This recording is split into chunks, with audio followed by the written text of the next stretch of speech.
Sorti début 2023 sur nos écrans, Babylone est le 5e film de Damien Chazelle. Le réalisateur américano-français, considéré par tout le monde depuis le tonitruant Whiplash comme le nouveau petit génie d'Hollywood, jouit surtout d'un statut de star carrément, après le curieux engouement démentiel autour de La La Land.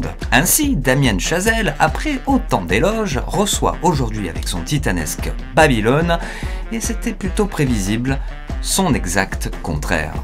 C'est comme ça, on n'y peut rien. C'est que l'amour démesuré porté à une époque envers sa comédie musicale moderne devait justement aiguiser les fourches qui trucideraient ne serait-ce qu'un infime pas de côté après. Mais ce film, Babylone, mérite-t-il cette division si tranchée à sa sortie? Bah franchement, il cherche, ouais. Damien Chazelle semble en effet, au sein même de son film, et non sans malice, provoquer littéralement son spectateur, avec pourtant ses habituelles obsessions qu'on commence à connaître un petit peu quand même, mais poussées ici à leur paroxysme. Peut-être pour ceux qui n'avaient pas encore compris, vous voyez, faisant ainsi éclater des accents trash imprévisibles, cultivant l'iconoclasme grotesque, au moyen démesuré pour ce que c'est, ou flirtant encore avec un mauvais goût parfois too much, mais surtout épuisant au bout de 3 heures. Ainsi, certains vont vite crier au chef-d'œuvre décomplexé qui redonnerait de la vitalité à un cinéma qui ne serait plus en phase avec son époque, là où d'autres l'enterrent déjà en y décelant plutôt une fanfaronnade pédante et vaine qui ferait plus de bruit que de sens. Mais finalement, est-ce vraiment intéressant de savoir si Babylone est un grand film ou une purge totale? Car tout compte fait, qu'on l'ait aimé ou non, c'est indéniable, Babylone touche bien quelque chose de particulier sur celui qui le visionne jusqu'au bout. Le film a en effet créé, et peut-être à ses dépens, une sorte de débat cinéphile. Et ce débat se joue principalement sur un seul élément particulier du film, le cherry on the cake de tout film, sa fin.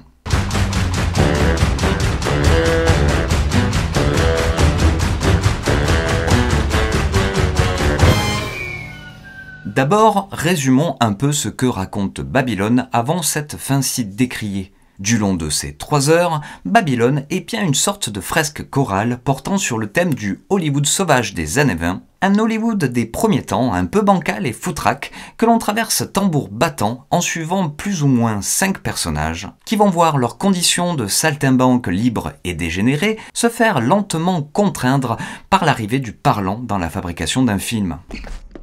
Hello, college!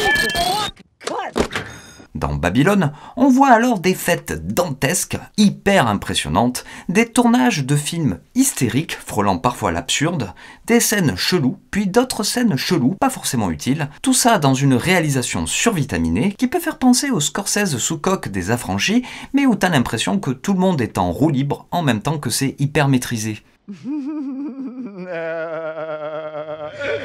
Et donc, à la fin, au bout de 3 heures donc, on fait un soudain bond dans le temps où on se retrouve bien des années après, dans les années 50. À la manière d'une sorte d'épilogue, on retrouve le personnage de Manny, qui est un peu notre personnage fil rouge.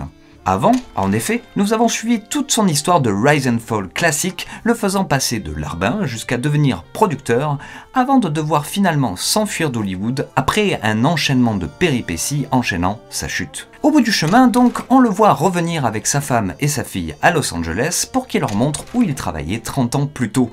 Alors que sa petite famille repart à l'hôtel, Manny, lui, rentre dans une salle de cinéma où est projeté Chantons sous la pluie.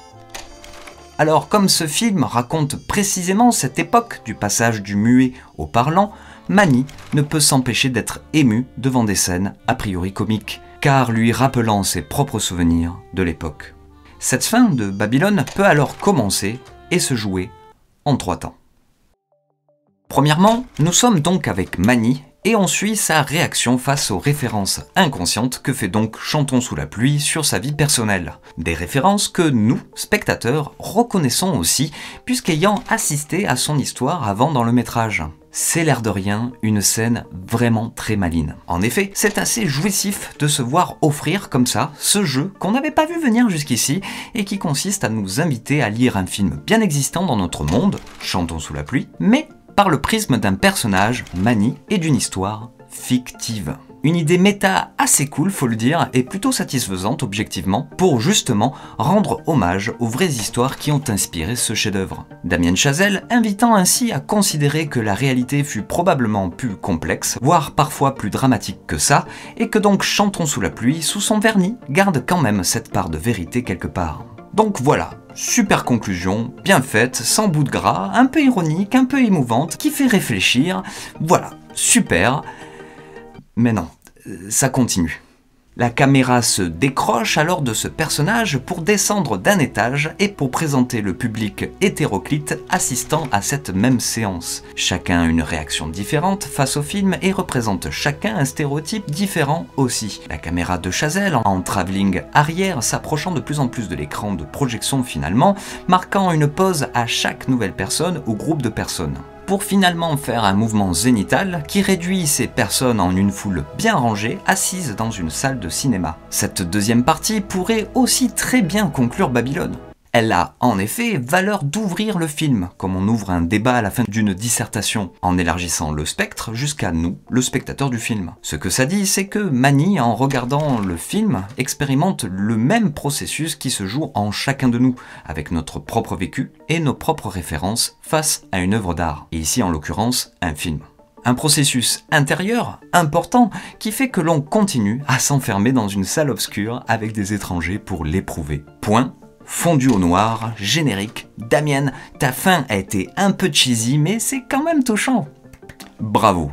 Non, ça continue encore, et c'est là que certains ont carrément décroché. Troisième et dernière partie de ce final / conclusion donc commence par la caméra qui remonte chercher Mani quand débute la chanson titre de Chantons sous la pluie. Il est interloqué, comme nous, car nous avons vu en sa compagnie aussi l'origine de cette chanson dans le récit, contre-champ de l'écran de projection, l'image de Gene Kelly prend tout le cadre, les rayons du projecteur, plusieurs plans en noir et blanc au format carré nous présentant une dernière fois les 5 personnages qui ont peuplé Babylone. Puis, la musique de Justin Hurwitz commence à recouvrir petit à petit celle de Chantons sous la pluie.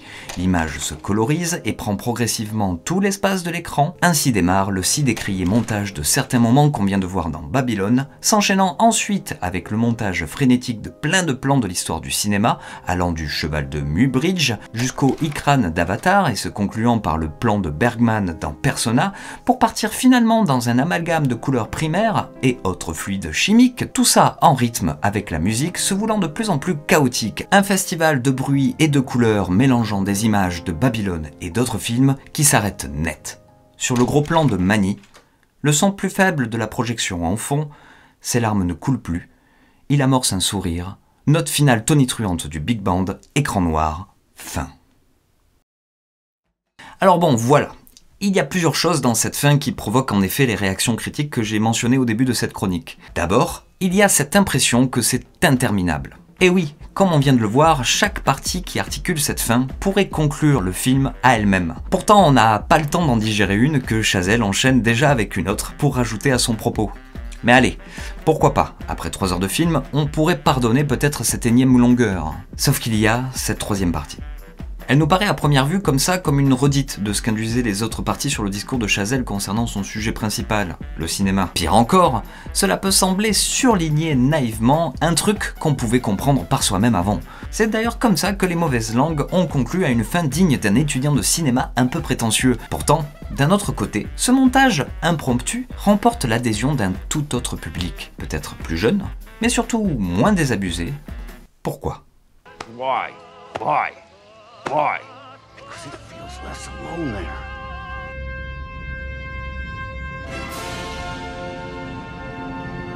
Parce que, premièrement, cette fin, présentée comme ça, pourrait être nommée, entre autres, de fin à la 2001.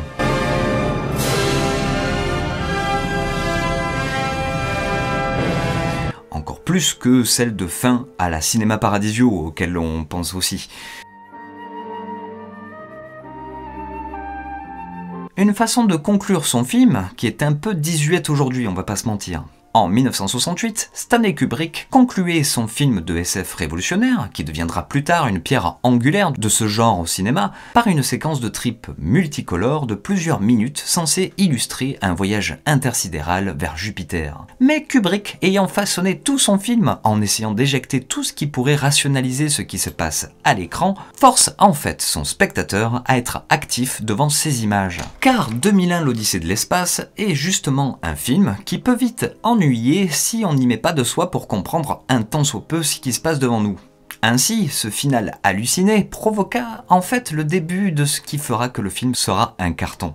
Les jeunes spectateurs, plus occupés à vivre les bouleversements de l'époque plutôt que de s'enfermer dans une salle obscure, on est en 1968, je rappelle, vont recevoir ce film, et surtout sa fin, comme une expérience ultime. Une expérience ouvrant le champ des possibles, les portes de l'esprit, ou du moins faisant le miroir de ce flou mélangé d'exaltation que cette époque faite de drogue et d'évolution brutale proposait. Kubrick avait tapé en fait juste, autant qu'il redonnait, peut-être inconsciemment, un vrai sens à l'expérience sale, qui n'intéressait déjà plus grand monde à l'époque. Ainsi, par rapport à son esthétisme, mélangeant des couleurs et des sons de manière expérimentale, tout droit hérité de l'art contemporain de l'époque chez Kubrick pour préciser, que par rapport à son caractère premier de faire passer un tas d'idées en obligeant en fait le spectateur à être actif, sinon ça va vite l'énerver, il faut dire, on ne peut pas s'empêcher donc de voir dans la fin de Babylone un geste qui épouserait celui de Kubrick pour 2001 l'Odyssée de l'espace. Mais comme il y eut beaucoup de copies de ce type de conclusion un peu suffisantes par le passé, on peut aussi penser que le film nous dit « Bon, tout ça c'est très compliqué à expliquer, alors je te mets plein de couleurs et de sons et voilà, je suis un génie ». Sauf qu'à la revoyure, c'est bien plus fort que ça. Oui, cette fin provoque une exaltation concernant le cinéma, et surtout le fait d'être en salle pour le voir. Comme pour le film de Kubrick, ce montage a priori bordélique et un peu suffisant illustre en fait, avec justesse, son époque. Car deuxième point qui permet d'expliquer l'engouement autour de cette conclusion, c'est que oui, c'est très dans l'air du temps. Ce montage, c'est un mash-up, comme cette plateforme YouTube peut en proposer.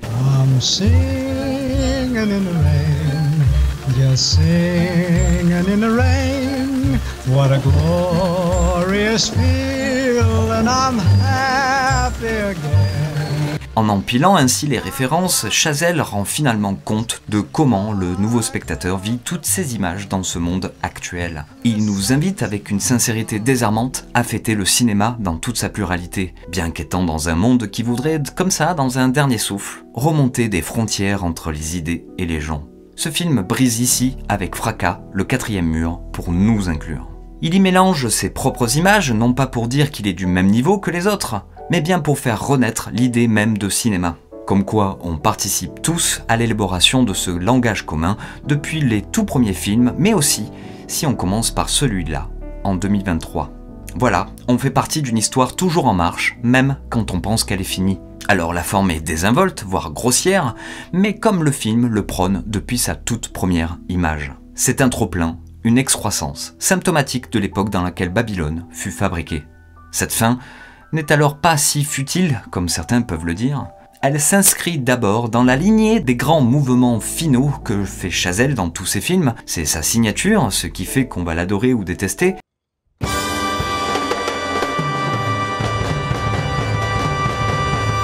Et comme toujours, il fait cohabiter dans ses conclusions une victoire et une défaite sur le thème plus ou moins subtil du sacrifice. De la question de « est-ce que ça valait le coup ?» à laquelle il ne répond jamais. Mais aussi, c'est une fin qui se débat avec son propre film, pour réveiller un petit peu le bousin et ne pas être un énième sanctuaire d'un cinéma fraîchement mort. Ainsi, les réactions après le prouvent. Le cinéma est bien vivant ici, bien humain, bien imparfait. Et alors, en se lâchant un peu, on ne peut qu'être exalté par cette fin de Babylone, ma foi assez inouïe à l'heure actuelle. Le sourire de Manny, in fine, devenant ainsi une Mona Lisa sur pellicule. Certains y verront quelque chose de cynique, là où d'autres y verront le signe d'une vraie plénitude. Voir l'accès à ce personnage au nirvana que cet art peut provoquer sur notre vie.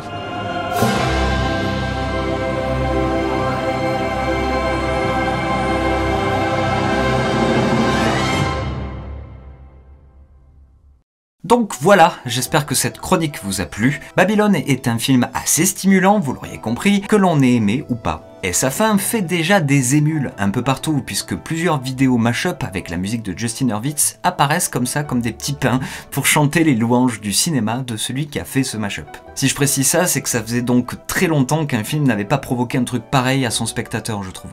Donc, que ce soit une mode fugace ou bien pour toujours, on s'en fout un peu. L'important c'est d'apprécier la force encore intacte qu'a le cinéma sur nous tous. Et sur ce, je vous dis à très bientôt pour une nouvelle vidéo chronique. N'oubliez pas de vous abonner et de partager ou encore de liker pour avant tout m'encourager à faire ce type de format. Et puis voilà, portez-vous bien. Ciao ciao. Babylone, tu peux regarder ton système, Babylone, on va se libérer de tes chaînes, Babylone, tout en toi n'est que haine, Babylone, Babylone, oh Babylone, on fait face au gouvernement qui nous ment ouvertement.